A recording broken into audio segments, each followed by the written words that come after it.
What's going on, guys? Zuko back with another Shadowlands video. Hope you're all doing very well.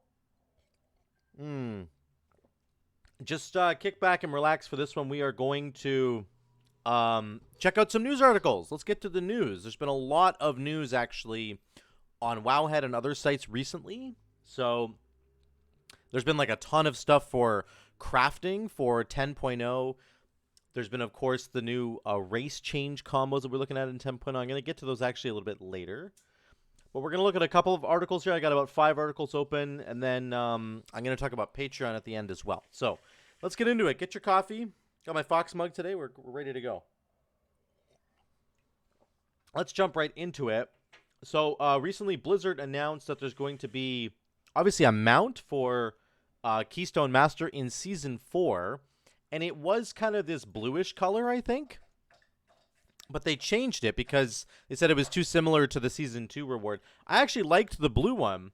There's a guy in right here. He goes, "My blue mount, no!" Anyway, so I guess people like the purple better. This is going to be the new model. What's interesting is just the way they word this. So let's read this together. We've received and agreed with a lot of feedback about the color scheme for the Keystone Master mount in Season 4. It did look too similar to the Season 2 Soul Twisted Deathwalker mount. Our art team has updated so the colors are more unique, like the other Keystone Master mounts. Here's a preview. So, one thing that's interesting is that, thanks again for all the feedback that led to the Season 4 getting its new appearance.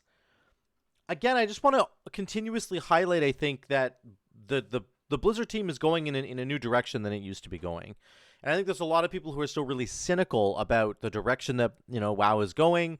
Even with the Dragonflight announcement and everything that came with it, everything that came with the Dragonflight announcement 10.0 was very encouraging, right? It sort of showed us that Blizzard is listening to the player base with the new talent tree system that they were doing in 10.0.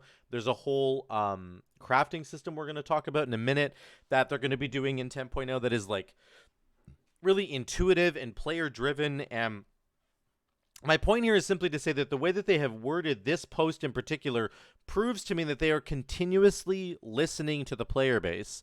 Everybody basically, when they revealed the Season 4 mount and it was all blue, everybody was like, this looks exactly like the Season 2 one. Why are you doing this? And they're like, okay. So they listened and they changed it. And there's no like ego there. There's no more of the old language of Blizzard where they basically were like, well, we know best and you guys can just shut up and like play our game, Because that really did used to be their attitude, and I understand that. I remember that.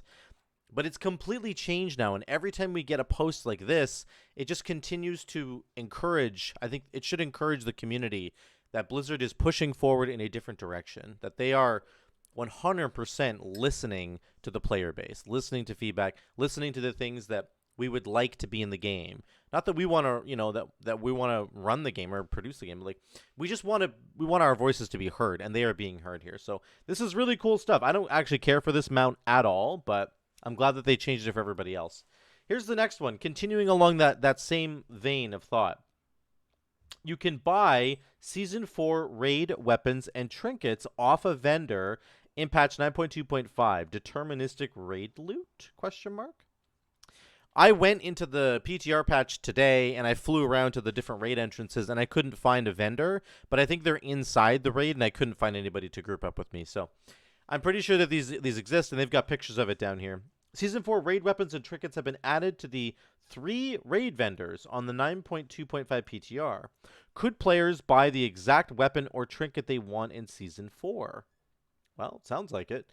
Previously covered, the raid vendors were added. There's one in Castle Nathria, Sanctum, and Sepulchre. So remember, for Season 4, they're bringing back what they're calling like a faded raid. It's like it's a new season, and the raids are going to be on a rotating schedule, right? So one week will be Castle Nathria, and then the next week will be Sanctum of Domination, and the next week will be Sepulchre, the first ones.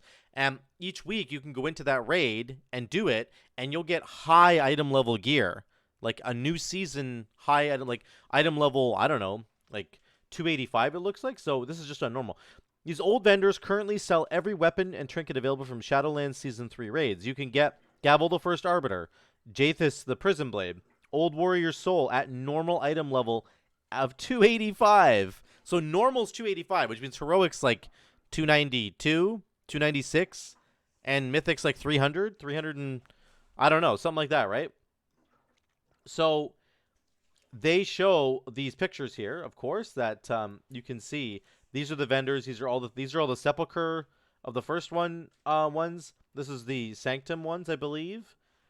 And then this is the castle. No, this is the Nathria one. Sorry, Nathria is back here. This is the sanctum ones here. So again, this is really cool because it means that each week you have a chance to go get like an amazing trinket or an amazing weapon that you don't. Maybe you missed it. Maybe you really love the Castle Nathria trinkets or the Castle Nathria weapons, and you didn't get a chance to grab one when Castle Nathria was there. Or you did grab one during the Castle Nathria raid, but now it's obsolete because it was like item level 246, which was like insane back in Castle Nathria raiding times, but not now. We've the power creep has pushed forward. So they're letting you go back and get these really awesome items that you might have liked to get before, which is really cool. And again, I think that the whole tenor, the whole tone of this kind of a post is Blizzard listening to the community and creating fun within their video games. Like, Blizzard has forever now had this problem where they create amazing content, and then we push through that content and we all enjoy it, and then it's time to move on. And you go to another expansion and you leave all that content behind. And they've never been able to revisit the content. And this is like the first this is what's happening now to the whole Blizzard culture. This game, World of Warcraft, it's changing for the better. Not just for this raid tier, which is going to be next season, of course, but pushing into we're seeing it in the announcement for 10.0 for the Dragonflight expansion. They're going to do Mythic Plus seasons where they're incorporating past dungeons from past expansions, which I think is a fantastic idea. And they're doing that also in 9.2.5, right? They're going to have the dungeon list, which we already know. It's going to be for the next season in season 4 of Shadowlands. We're going to have 2 of the Tazavesh dungeons, 2 dungeons from BFA, which are the Mechanome dungeons, the super dungeons there. Then the 2 Legion ones, which are the Karazhan dungeons. And then we're going to have the 2 dungeons from Warlords of Draenor, which we all voted on, and everybody, I don't know, voted very poorly. But anyway, the point is to say that you get to go back and do all this old content, and it will become, the items that you get from there will be current level items. Like, Blizzard is really, they're really listening to the community, and they're using their old content again, which is amazing. On top of being able to get these trinkets and these weapons, you can also purchase a cartel dinar. Currency purchasing them is a puzzling cartel dinar. We don't currently know how you'll get this currency, but you can only hold 3 at a time, and each item will cost 1. So you're going to have to acquire these puzzling dinars in order to buy this. We don't know how you get it yet. On top of all that, you can upgrade items. We previously data mined some upgrade items that can be used to data mine. So this is really cool. Cosmic Creation Impetus. Realize the potential of a faded raid item, upgrading it to heroic quality, and then the Sacred One upgrades it to mythic quality. So again, we don't know the details about this, but again, more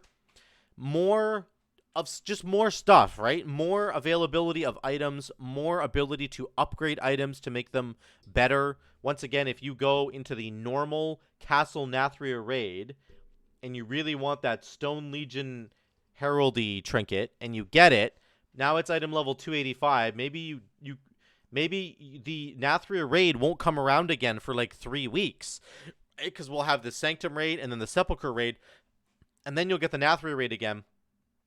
Maybe you can get one of these upgrade tokens, which can take it from a normal item level to heroic, and etc. So you see the point there. They're just giving us like more flexibility in what we're going to get. And not only that, but obviously just going back and doing these raids and getting current level gear is going to be amazing. Like, it's just going to be awesome. So this is exactly the right direction that Blizzard needs to go with the game. And they have shown us that they are committed to doing this in the future.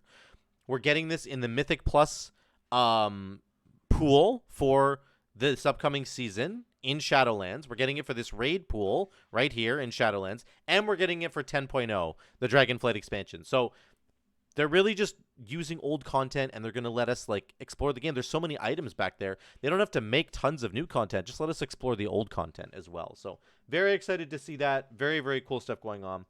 Here's, of course, the new Affix. So there's a new raid Affix coming for Shadowlands Season 4. Now, this is like never been done before, as far as I know, putting an affix in a raid, just like Mythic Plus. So it's like Raid Plus, right? If you guys haven't seen this, here's what it does. So basically there's these like faded powers, which end up being, they're like dudes. They end up being little dudes that come out. So there's a Chaos Essence, a Creation Spark, a Protoform Barrier, and a Reconfiguration Emitter. It's just like so many words, I know. Let me just walk you through them really quickly. So this guy, he starts casting Chaotic Destruction, which does damage to everybody. Upon interaction, so if you attack this guy at all, I guess, he becomes hostile, and he starts manifesting these little motes. All these tiny little motes. After 15 seconds, this dude disappears. And then all players will get a damage bonus based on how many motes were killed while he was up. So he's up for 15 seconds. He makes a whole bunch of motes, and you have to like kill them all. And then based on how many you killed, you get a buff for 25 seconds. 2% more damage, 2% more healing, 2% absorbs for 25 seconds. So that's my understanding of this. The effect stacks for each chaotic mote slain. So basically, like, there's probably an optimal amount of motes that you want to kill, but this is like a raid-wide damage, healing, and absorb buff, basically. This guy, the Creation Spark, he charges at one player and then does damage every second for 30 seconds. It keeps stacking. Upon removal, he jettisons a bunch of sparks at nearby locations. So this big like explosion of sparks. And then I'm assuming there's going to be little swirlies that are like on the ground.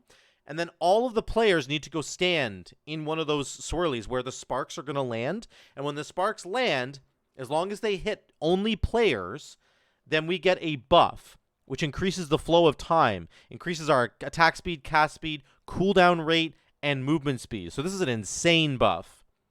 If any of the creation sparks impact the ground with no player present, then they do damage to everybody. So basically, this dude comes out, it charges one guy, you have to get it off the guy somehow, maybe DPS it down, then it explodes in a bunch of stars, you have to go soak where all those stars are, and then you get crazy amounts of haste, cast speed, movement speed, cooldown reduction. This is insane. This one's really, really good. Okay? Protoform Barrier empowers the caster, inflicting 1 cosmic damage to all players every second. Upon removal, the barrier manifests as an attackable enemy, and it casts a shared 400 absorb shield with all other enemies. So I'm assuming all of these essences come out at the same time. So this guy's really annoying because he's going to put shields on all of the other faded dudes. Upon expiration, the barrier explodes, dealing damage to all players. If broken, the effect backfires, inflicting all damage done to his buddies. So basically, I don't know quite how this works, but basically, we're going to have to like push through this guy's barrier, and then all the damage that he's trying to do to us will backfire and do damage to all of his buddies that we're also trying to kill. So, interesting. It grants all players 25% increased damage done, healing done, and absorbs done. Again, so I don't know, this is an additional, another absorb and healing and damage done. Here's the last one.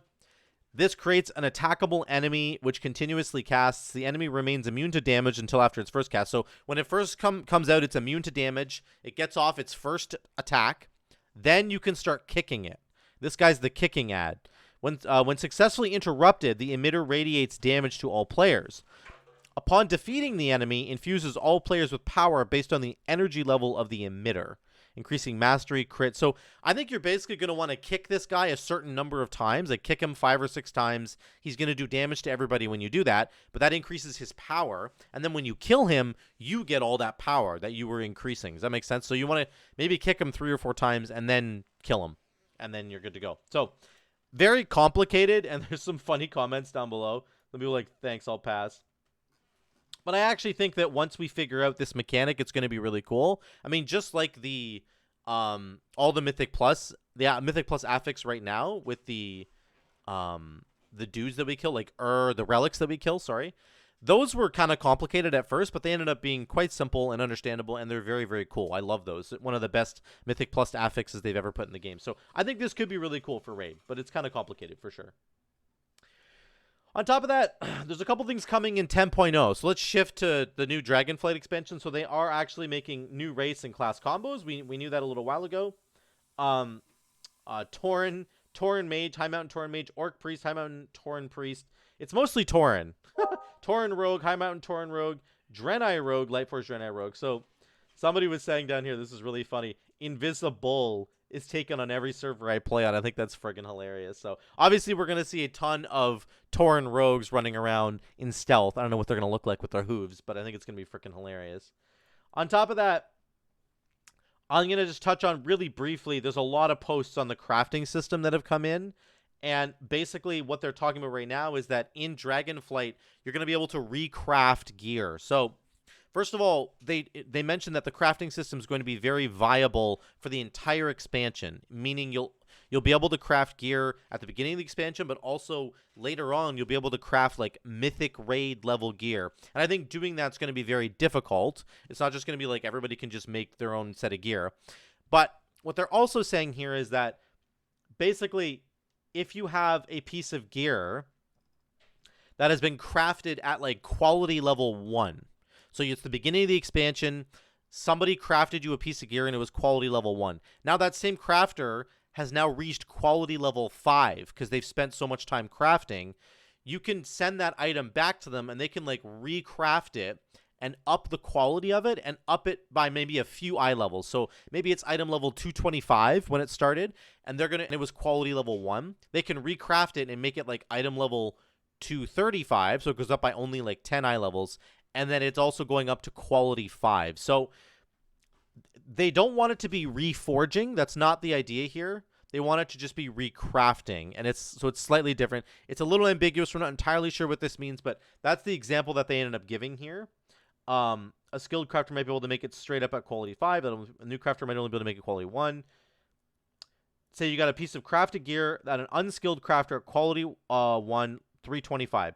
Maybe he's a friend. He says, hey, Lethios, I've been working on my blacksmithing. I can now make it quality 5. Send it to me via a crafting reorder, and I'll hook you up.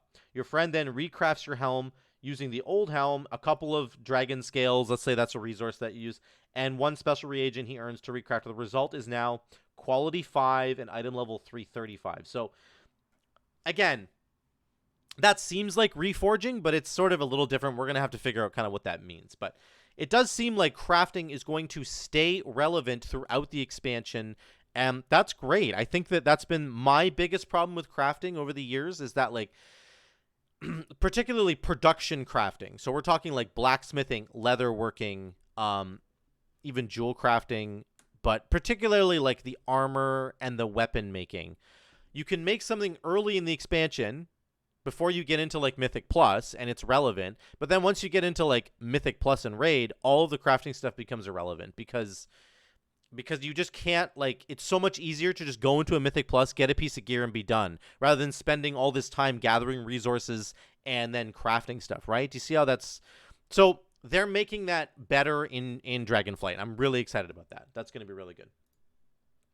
Finally, I just want to make a note about my Patreon. Somebody mentioned in the YouTube comments that my $30 tier seemed a lot very, very similar to basically selling a service, an in-game service for real money, which of course I didn't honestly think about that, and I don't know why.